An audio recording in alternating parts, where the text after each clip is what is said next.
کیا آپ جانتے ہیں کہ ایک غلط قتل نے پوری مافیا کی دنیا کو ہمیشہ کے لیے بدل دیا؟ 1962 میں جوزف ولاچی نے جیل میں ایک غلط آدمی کو مار ڈالا۔ اس نے سوچا کہ وہ اسے مارنے آیا ہے، لیکن وہ محض ایک معصوم قیدی تھا۔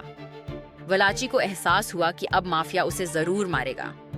پہلی بار تاریخ میں کسی نے اومرٹا کا کوڈ توڑا۔ 1966 میں کانگریس کے سامنے اس نے کوسا نوسٹرا کے راز کھولے۔ 5 فیملیوں کے 300 ممبرز کے نام بتائے، خفیہ رسومات، خون کی قسمیں اور اندرونی انصاف کا نظام۔ ٹیلی وین پر اس نے کنٹریکٹ کلنگز کی تفصیلات بیان کی۔ اس کی گواہی نے ایف بی آئی کی بڑی تحقیقات شروع کی۔ ارائیکو قوانین بنے، پوری مافیا فیملیاں ختم ہو گئیں۔ ایک غلط قتل نے امریکہ کے منظم جرائم کا خاتمہ کر دیا۔